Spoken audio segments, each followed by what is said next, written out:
RTO વાળાને બોલાવો ને, કોઈ એક જણા બોલાવો તમારે જે રિસ્પોન્સિબલ ઓફિસર હોય આગળ. Please, જરા મારે ચર્ચા કરવી છે. please, you are please, please, my lord. Preventing me My from lords, I cannot, I can, my lords. શું ચાલે છે તમારા આરટીઓમાં? તમારે ટ્રાન્સફર વ્હીકલ કરવા આવે, કેટલા ટાઈમે તમે ટ્રાન્સફર કરો છો વ્હીકલ? ઓનરશિપ ઓનલાઈન કરે કોઈ એપ્લિકેશન? 6 મહિના સુધી તમે ટ્રાન્સફર નથી કરતા? ભાઈ તમને ખબર છે મોટર વ્હીકલ એક્ટમાં પ્રોવિઝન શું છે? ઓનર કોણ ગણાય? જેના નામે વ્હીકલ હોય એ ગણાય. આજ કોઈ માણસ વેચી દે પછી શું? તમે 6 મહિના સુધી ટ્રાન્સફર ન કરો ત્યાં સુધીમાં એક્સિડન્ટ થાય તો હુ ઇઝ રિસ્પોન્સિબલ?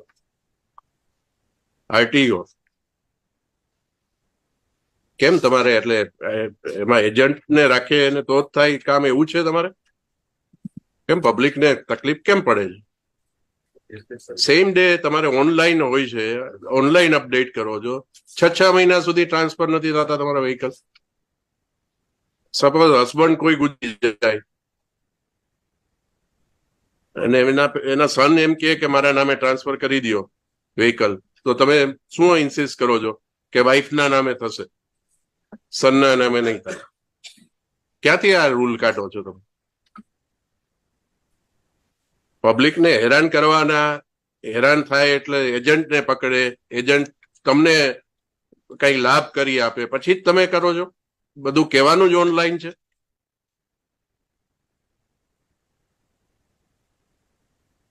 ફિટનેસ સર્ટિફિકેટમાં કેટલો ટાઈમ લો છો? ક્યારેય ચેક કરો છો રોડ ઉપર જઈને કે ફિટનેસ સર્ટિફિકેટ કેટલાનું છે? કેટલી રિક્ષાઓ અમદાવાદમાં ફરે છે જેમાં એના સર્ટિફિકેટ નથી, પરમિટ નથી? તમે બેસીને ખાલી એક એજન્ટ સાથે તમારું લાયઝન કરવાનું? આ પબ્લિક માટે તમે આરટીઓ ચલાવો છો કે કોઈ એજન્ટ માટે ચલાવો છો કે તમારા સ્ટાફનો લાભ થાય એના માટે ચલાવો છો? પેમેન્ટ તો આ કરે છે ને ગવર્મેન્ટ, પગાર તો તમને આપે છે ને ટાઈમસર. તો કેમ માણસોને મુશ્કેલી પડે? ઓનલાઈન થાય તો સેમ ડે થવું જોઈએ. તમે એક પણ વસ્તુ મને જસ્ટિફાઈ કરો કે કઈ વસ્તુ તમે સેમ ડે કરો છો? લાયસન્સ ટ્રાન્સફર કરવાનું હોય કે લાયસન્સ રિન્યુ કરાવવાનું હોય તો એ 15 દિવસ, મહિના દિવસ સુધી તમારે ત્યાં પડી રહી. શા માટે? સ્ટાફ નથી. એક આ તમારો સર્વર ધીમું છે, સ્ટાફ નથી. સર્વર ધીમું છે, સ્ટાફ નથી. અને જો એજન્ટને પકડો અને કરો તો સવારે આપ્યું હોય સાંજે થઈ જાય. ત્યારે તમારા બધા ક્રાઇટેરિયા જુદા થઈ જાય.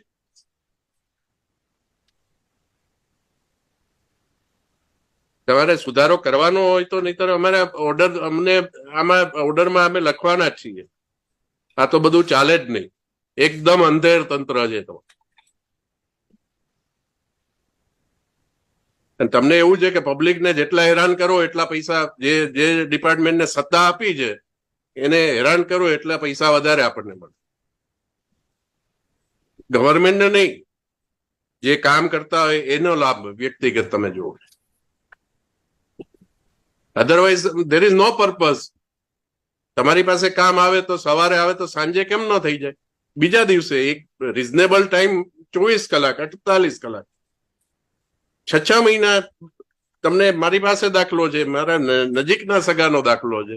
6 મહિના સુધી એમનું એક્સેસ જેવું વ્હીકલ ટ્રાન્સફર નથી કરતા.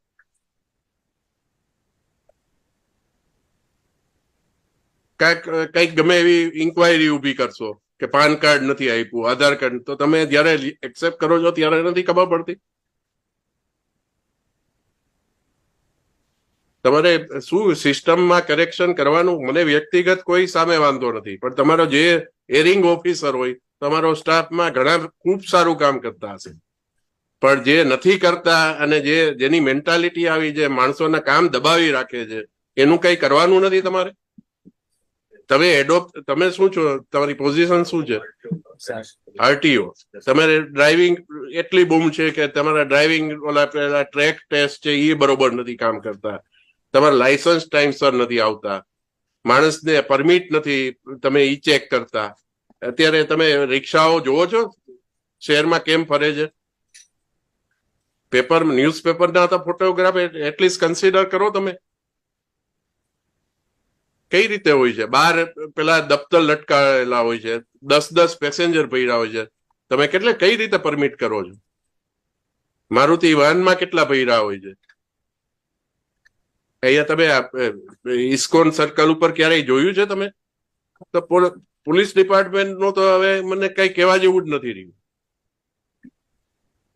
ત્યાં ઓલી પેલી પ્રાઇવેટ કાર ત્યાંથી જતી હોય, ત્યાં પેસેન્જર ભરવા રસ્તા વચ્ચોવચ્ચ ઉભા હોય, એની બાજુમાં એસટી બસ ઉભી રહી, એની બાજુમાં ટ્રાવેલ્સની બસ ઉભી રહી, એટલે પબ્લિકે જવાનો રસ્તો જ નહીં. એક બાજુ લારીઓ ઉભી હોય. પબ્લિકને તમે શું સમજીને બેઠા છો કે કોઈ માણસ આવીને બળવો કરશે ત્યારે જ તમે કંઈક કરશો? સત્તા છે તો તમે એનો સદુપયોગ શા માટે નથી કરતા? આ તમારું ફંક્શન છે. અમારે આવીને તમને આ સમજાવવાનું હોય કે લેક્ચર આપવાનું હોય? આ કોઈ તમે ઇન્સ્યોરન્સ ક્લેમમાં જોવો છો તમે કે પરમિટ નથી એટલે અમારે એમની જવાબદારી ન થાય ઇન્સ્યોરન્સ કંપનીની. પેલું લાયસન્સમાં ખામી છે એટલે જવાબદારી ન થાય. ફિટનેસ સર્ટિફિકેટ નો કઈ ઇસ્યુ ઉભો કરે તો જવાબદારી. તો આ જે માણસોના જીવ છે એની કઈ કિંમત જ નથી. સરકારની જવાબદારી શું? રાજ્ય સરકારની જવાબદારી તો કઈ હોય ને. તમે રાજ્ય સરકારનું જ અંગ છો ને, અને આપણે પબ્લિક સર્વન્ટ છીએ, પબ્લિકની સેવા કરવાની. તમે આંકડાઓ આપે રાખો છો કે અમે આટલા કેસ કર્યા, આટલું આમ કર્યું, આ ડ્રાઈવ ચલાવી. ડ્રાઈવ શું કામ ચલાવવી પડે? આ તમારું 365 ડેઝ નું કામ છે. કેમ કંટ્રોલ ન હોય, કોઈને ધાક ન હોય કે આજ માણસને ખોટું કરતા બીક ન લાગતી હોય? કારણ કે એમાં ખોટું કરાવો છો, એનો લાભ લ્યો છો અને ચાલવા દો છો. ઓલા સ્કૂલ વર્ધી એસોસિએશન વાળા એક ખાલી તમાશો કરે, તમારે એટલું જ જોતું હોય, એક નક્કી હોય, એક અન્ડરસ્ટેન્ડિંગ હોય, તમે કરશો એટલે અમે 1.5 મહિનો છૂટ આપશું, 2 મહિના છૂટ આપશું, પછી કઈ એક્શન જ નહીં લેવા.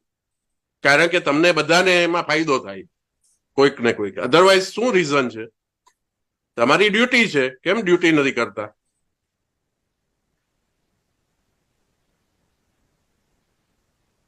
કેટલા માણસો રોજના મરે છે એક્સિડન્ટમાં. જવાબદાર કલ્પેબલ નેગ્લિજન્સ તમારું પણ આવશે. અમે તો એ હદ સુધી લઈ જવા માંગીએ છીએ મેટર કે જે અધિકારી જવાબદાર હશે એનું જે એરિયામાં થશે, અમદાવાદમાં થાય જેટલા એક્સિડન્ટ, તો એમાં આરટીઓ જવાબદાર થાય, તમારા પોલીસ વાળા જવાબદાર થાય, અને રોડ જો રસ્તા ખરાબ હશે તો રોડ વાળા. હવે એ સુધી લઈ જવી પડશે. અધરવાઇઝ કોઈ ચેન્જ આવશે જ નહીં. તમને કોઈ જવાબદારી, કોઈ પણ જાતનું, તમારે એ લક્ઝરી બસો ગમે તેમ ફરતી હોય, તમે કોઈ દિવસ ચેક કરો છો? કોઈ દિવસ નથી. પોલીસને એટલી ઇન્ટરેસ્ટ જરાય બિલકુલ. કાલા કૂતા, ધોળા કૂતા જે ચાલતું હોય તમારું, આ બધું તંત્ર આપણે ચલાવવાનું છે. તમારી સિસ્ટમ ક્યારેય સુધારવાની નથી. સામાન્ય માણસ કેટલો હેરાન થાય છે. તમે જો ટ્રાફિકના કેટલા પ્રશ્નો થાય છે, કારણ કે આ બેફામ રિક્ષાઓ થઈ ગઈ છે. તમે કોઈ દિવસ એનો કઈ કંટ્રોલ કરવાનું વિચારો? ચાલે લોજિકલી, તમે લેજિટિમેટલી જે પણ તમે પરમિટ આપી હોય ને ચાલતી હોય, અને એ પણ નિયમ અનુસાર, તો બરોબર. બસો છે તો એ તમે નિયમ અનુસાર ચાલે તો તમારે કઈ વાંધો નહીં. તો એને પાર્કિંગ નું કઈક હોય, આ તે જે ઓથોરિટી તમારા જ્યુરિસ્ડિક્શનમાં જેટલું આવતું હોય એટલું તમારે કરવાનું. પોલીસે કઈ કરવાનું? પોલીસને તો કઈ ધ્યાન જ નથી આવતું કે શું થઈ રહ્યું છે. My lords, in our reply, my lords, we have incorporated that what are the actions taken in the recent past. મને એમાં તમારી ડ્રાઈવ છે ને, એ તો આંખમાં ધૂળ નાખવાનો કામ છે. તમને કેવું પડે કે તમે આવું એક્શન લ્યો, અને એ ફિગર ઉભા કરવા માટે તમે ખાલી એક કરો છો.